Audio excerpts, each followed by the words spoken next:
get this patient in the door, and you establish with them. Luke, you might want to speak up. Yeah, so You can't hear Not you. everybody can hear at the same level. We have a microphone in the house. So, I mean, from a customer service standpoint, if we get that new person in the door and we schedule out their care, someone else comes along, you know, we get them on the appropriate therapist that has the opening for it versus taking a person that we've already established care with and providing a dissatisfying experience because they've scheduled a week's worth of appointments, then they get ready to schedule again and there's nothing there. And there's also the factor of the further out you go, the more likely that they're going to schedule on the times that work for them. Your cancellation rate's going to improve. Your arrival rate's going to improve. So I think the problem fixes itself over time because yes, initially it's going to be a change, but over time your schedule is going to accommodate for that. And as you're busy, someone else who's got the opening will take the new person. I think that my utopia of this, Kyle, and I have the same, I appreciate your thoughts and I think you're dead on with what you're saying. The utopia of this is you schedule out the patients you see at the frequency you want to see them, because that doesn't happen right now, right? Because the busy therapists get busy and they start managing. That you create that and you schedule them out. And then you get really good at developing the people around you to where you have more confidence in them being able to see that patient than you seeing that patient. And then it makes that handoff really easy. And now you can make that handoff just, you know, the senior law partner to junior law partner concept. So now even Kyle can see 10 and a half patients a day, but we've had to hire 3 more therapists because you've developed the people under you to feel confident, and that person you can say, hey, Joe, I want you to meet Beth. She's awesome. She's going to take better care of you than I could. And Joe comes back to you and says, thanks. She was a lot better than you. And you know, we all win. I mean, that's the utopia. In between there's the pain points, right? Of you can't, developing people is hard. Giving up, you know, kind of that self-worth we have of people wanting to see us is hard. I mean, there's a lot of barriers to that, which Nicole's going to tear down all of them today for us, and it's going to be amazing when we get to it. But I think your point is a good one. I just would challenge us to look at how do we get to that point where we have the consistency of care, where it doesn't matter who they see, you know, that they're going to get the same great service, and therefore none of us have to be exceptionally busy. We just have to continue to grow the people around us.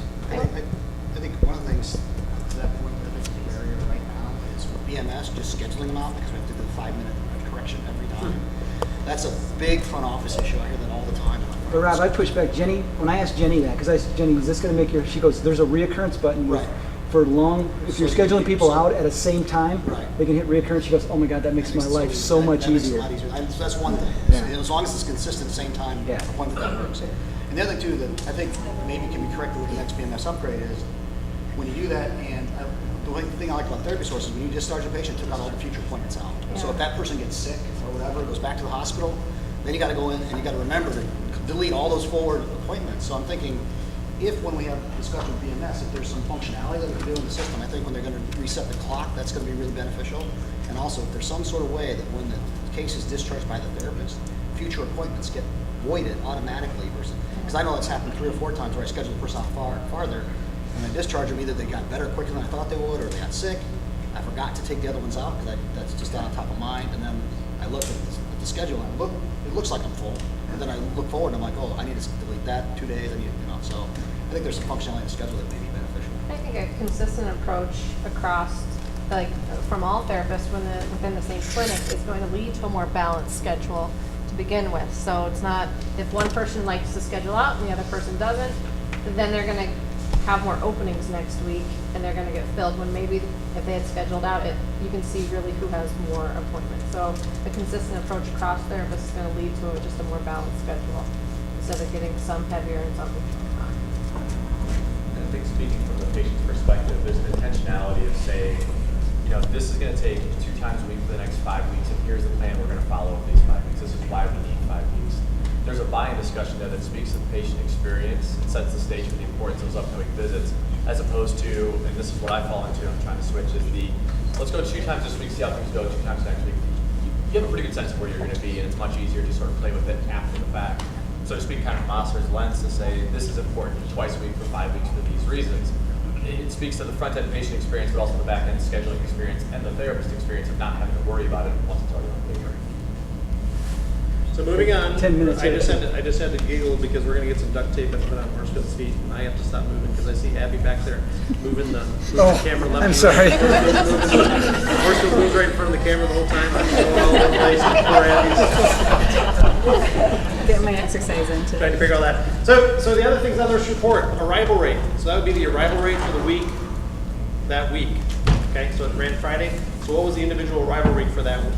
Individual arrival rate for that week. Okay, arrival rate is something that's going to be big. Now, arrival rate is going back into what Dan was just talking about of kind of that.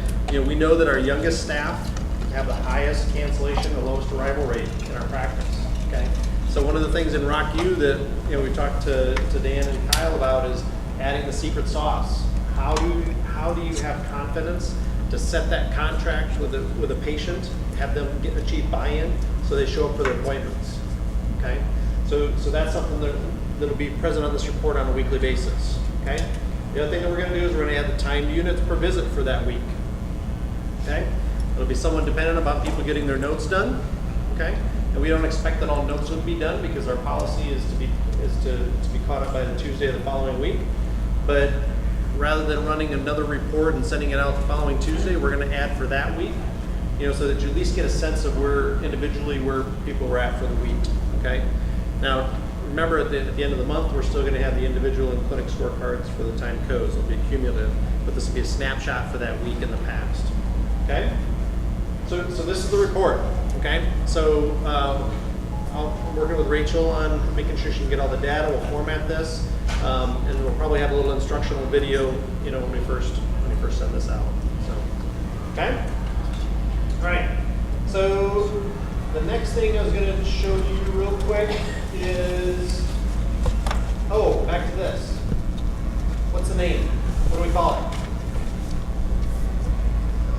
We'll have much better ideas after the happy hour. After happy hour? Okay, I need a name. All right, real quick. This is my first stab at a clinic scorecard for the month. Okay, so basically those things that I mentioned: new patients to budget, visits to budget, month-to-date time codes, year-to-date time codes, month-to-date visits per hour, year-to-date, and then an arrival rate. Okay. Right now, I'm hoping that I can just kind of reformat the data for COO file, let that automatically blow in, and it'll be an easy thing to kind of put together and send that out on a monthly basis. You'll still have access to the one that you currently have, and all this data is on there. Okay. But what we're doing is we're pulling out procedures per visit, and those other visits per eval, just to make this a real quick glance snapshot of how the month was. Okay. So that's a clinic scorecard. Will you have the productivity on there too? Visits per hour? Visits per clinical hour? Yeah. Oh, there it is. Okay. And then we have to kind of work with kind of the individual scorecard of how we're gonna pull that together. Okay. And to that, I'll send this probably out as a memo. But here's kind of where we're at. So we've had some discussion, and we've talked about how are we going to measure productivity. Okay. So Greg Glasky works 11 hours and does 22 patients, for example. Okay. Is your clinic time the time you start seeing patients and you finish seeing patients? Okay. Or is it clinic time what you're paid and scheduled to work? Okay. So if I'm a full-time therapist, I'm working 8 to 5 with a 1 hour lunch. I'm getting paid for 8 hours of work, right? Okay. Our productivity at 1.31 is based on how many visits per 8 hours worked. Okay. So we've had a lot of discussion going back and forth on this of if we look at, if I see a patient at 7 till 6, but I see let's say I see 10 patients in 10 hours, that's 1 visit per hour, but I'm expected to see 1.3 visits per clinical hour, right? That's probably more of an efficiency measure, okay? Which there's validity and value in that, okay? How long did it take me to see those 10 patients? Okay, it takes me an hour to see a patient, right? So that's an efficiency measure. We can also look at it as a productivity measure, is in that time that we paid you, okay? how many patients did you see during that time? Okay? So what we've chosen at this point is to go off of that scheduled hours. Right? So, and partly as well is that once we get to the 10-minute schedules, that's how RevFlow will calculate it. It's based off of scheduled hours. Okay? So scheduled hours are those hours that you are scheduled during the day to see patients. Okay? So if I see patients from 8 to 5 with a 1-hour lunch, that's 8 hours scheduled time. Okay? If I have 2 cancellations where I work on documentation, that still is a scheduled hour. Okay? If I go home and from 6 to 8 I work on notes that night, okay? Those are hours outside of your scheduled hours, so that's going to be documentation that we would put in as other hours. Okay? So any documentation that's performed outside of your scheduled hours will be other hours, and we'll document that. Okay? Clinic, valid excuses to not have scheduled hours. So if you have marketing time, if you have administrative time, if you have a clinic in service or something that's kind of, like a better word, mandated, that's in your schedule. Okay? Then you would, so if I have 2 hours of marketing time, okay, I'm from 8 to 10, and I see patients 10 to 5, that'd be 6 hours of care, 2 hours other time. Okay? So you guys get the sense of this. We're trying to figure out in our scheduled hours how many visits are we seeing during that time. Okay? Any questions on that? So scheduled hours is what is predetermined, but what if you schedule patients outside, clarify that? So I'm coming in early, I'm staying late to see patients, so I'm scheduling patients. So So it's a think of schedule. scheduled as paid hours. So if you're scheduled 8 to 5 that day, okay, it's 8 hours. You may come and see a patient at 7. Okay, you may see a patient afterwards. Okay, you're still at 8 hours because you were scheduled to do that. Okay. There's 2 ways to calculate it. We've gone back and forth on this a lot. Your metric is going to look better, Eric, because you saw an extra patient outside of the hours. So what the debate was efficiency and productivity. We feel like we've got less people working more than 8 hours a day than we have the other. And so again, having to choose one of those, and really what from the perspective, so the people that come to work a patient over lunch or come in early and they see 11 in that day instead of 10, their productivity number is going to look better. So it's going to be clear versus sometimes we can, if we're counting all the documentation hours at home and things, people may be seeing 12 people during the day, and then they're documenting another 4 hours of documentation time at home. Now it looks like they weren't busy, right? Because they've got so many clinical hours documented. So we wanted just that to be reflective of the time they're in the office, that they're supposed to be seeing patients. How many are they seeing during that period of time? And we still want those other hours calculated, Yeah. and encourage your staff to be accurate with that, because you as a manager can look at that and say, okay, Rob looks at me and says, let's say I'm full time, which they would say I'm not. Looks at, boy, he's got a lot of, when I'm there I'm full time. Yeah, when I'm at work, I'm working full time. It's hilarious. But you as a manager can identify, jeepers, this person's putting in all these other hours. What's going on? 4 minutes? 3 minutes? 2 minutes? Yeah, I'm almost done. Okay? So that's kind of the concept of it. So I'll send this out. You guys email me or ask questions if you want clarification of that, but that's how we want to be consistent going forward. I think that's all I got, Mike. I just need a name. So we're totally changing how we enter into time. Correct. As The clinic hours will be your scheduled hours, seeing patients. nobody Allison, please hold on. 40 hours. 200, Allison, extension that? 200. Schedule it out. They should have 40 hours every week. So the default's going to be 40 hours. That's the default. Not unless you, Not Gary, if you gave them a necessarily. half day off to go marketing, Right. it's 30 Your total, so your total hours, if I'm a full-time therapist, I see the need to account for 40 hours, okay? If I have a half a day for a clinic retreat, and I have 4 other hours, I might only have 36 scheduled hours, okay? Scheduled hours are hours that are seeing patients during your scheduled time period. Effective right away. Let's do it June 1. Yeah. Okay?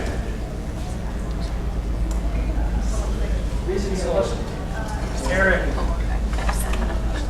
so that extra documentation time will not be clinic hours now in time. Extra documentation outside It'll be your other total hours. scheduled Other hours, yes. day.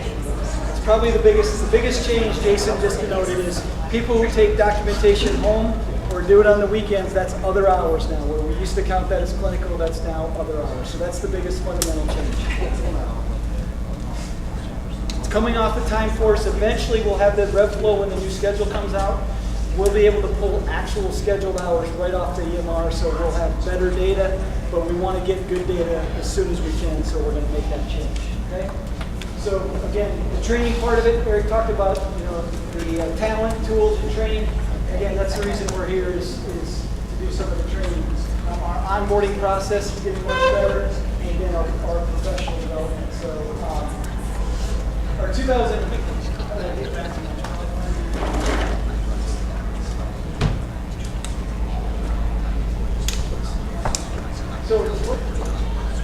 So 2017 resolutions, okay? We are going to quit trying, okay? And what I mean by that is trying is a bad word, okay? When you're having a party at your house and someone says they're going to try to be there, what are they telling you? They're not coming, okay? So we are not going to try to succeed anymore. We're going to succeed, okay? We're going to quit trying and we're just going to do it. Okay, so that's the first resolution for this year, is the word try goes out of our vocabulary. The other thing is we're going to stop settling for good. Okay? See that picture over there on the left? That's one of the Air Force Thunderbirds. Okay? He was really close, okay, to landing that plane. Okay? The only mistake he made is he forgot to reset his altimeter to 0 before he took off. And so he had to eject out of the plane as it crashed, because he missed it by about 50 feet. Okay, he was close to landing the plane. Okay, so we're not going to settle for close anymore. And my resolution, you guys, is I'm not crying anymore. So I am making a big resolution that I no longer cry. It's a tougher, less kind Mike Horsfield in 2017. So that's my resolution. So what's the impact of getting close? Okay, So productivity, this is the danger when I go on a trip and I'm heading to DC for a thing. Randy and Eric just like, oh shit, here we go again. So I'm sitting on the plane, I can think really well. We did a peer-to-peer group last year, okay? So we looked at all of our metrics and we compared them with 35 practices across the country. And I'm sitting in a room with all these really people I respect a lot, and they're like, what the hell are you guys doing? Look at your productivity metric. And so I'm running the math on it. I'm looking. So if we just say level 1 in PTAs, let's have them see 8 a day. Okay, Eric's number, it might be higher than that, but I'm just saying level 1, let's just have them see 8 a day. PTAs, let's 8 a day. So one an hour. 10 and a half for others. So I did all the math, okay, 1.2. The combined goal, if you take the number of FTs we have in level 1, PTAs versus level 2, you combine those two together, comes up at 1.22 visits per hour is what we were looking at doing. Actuals last year was 1.06, okay?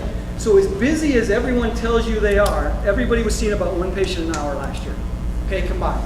Okay, some more than that. But I can tell you, Eric, did we have anybody, 1 or 2 people, out of 136 FTs that actually saw 10.5 patients per day last year? Okay? So again, we're not talking about a huge metric here. That's 70% of goal. What I hear sometimes is, hey, we're about 90%, that's pretty good. Okay? B pluses were conditioned. Hey, B plus, that's pretty good. I can't believe that with anybody that's in here that got through school at the level you guys did, that you guys ever thought a B plus was good. But I did, Mike. So, maybe that's the problem. Maybe there lies the problem. Just trying to be honest. So if we look at the difference between that 1.06 and that 1.22, we say we're only off by a few hundreds. You're right. Okay? But when you know that per 100th of a point we're off on that productivity metric, that's $145,000. Okay? Is that still close? Okay.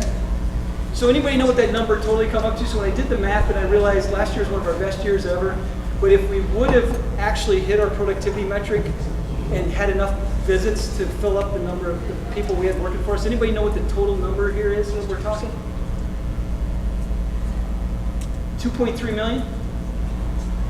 Okay. $2.3 million. So thank you guys, and thank your staff for not achieving that, because that would have left us with really tough decisions. Okay? which would have been, as an organization, we would have had to decide whether those level 2 therapists you work alongside got $10,000 more in bonus than they did this year, because that's what it would have came up to in our profit sharing plan. Okay? So we would have written them a check for $13,000 instead of $3,000. So $3,000, your lead front office person, $3,000. What kind of difference does that make in their life? And again, I put this back on me, and I'm not going to cry. I told you I wasn't going to cry. And if I say that long enough, I won't cry. Is what kind of difference does that make in their life? And I put this all on me. If I would have done my job last year and made this clear to you guys of how important it is and given you the tools, because everyone wants to do it. Everyone says they want to do it. You guys say it's achievable. Okay? Or the other way is if we just say, you know what, we're okay, let's just donate that money to charity. We would have only checked with Mike from the local Riverbend Food Bank. I said, okay, how many meals does that? He said, well, Mike, with that kind of money, you would have been able to serve about 11 million meals if you would have given that back to the community. It pretty much would have solved hunger in Iowa and Illinois. Okay? Well, that would make you cry. So that's what I say, you know, again, little things that make a big difference. I said that on our first memo that went out. This year's about the little things. And again, it's about no longer being close. It's about us having productive conversations with our team to get everybody united. So how are we going to respond when we have that first conversation that Nicole's going to help us with today? And we say, you know what, I thought you guys weren't about the numbers. That's why I came to Rock Valley. This felt different to me. It wasn't all about the numbers. Okay? Well, this is how the story goes that I started. Okay? Do you know what? We're not about the numbers. We use the numbers to show how good we are and how we do our mission. What we do is we bring on people like yourself who have the same qualities that we as an organization have. And then we train you unbelievable. Unbelievable. Okay? We have an onboarding process that's like no other group, and that involves customer service, talking about quality care, talking about giving back to our communities, and talking about leadership opportunities that are available. And you know what that leads to? Is when you see people in our organization, they love you. They have an awesome experience, and it's great customer service. We know that because you know what? They show up for their appointments. Because our arrival rate is this. The national average is only this. Okay? Then what they do is our net promoter score is better than any other organization in the country. Okay? Our customers love us.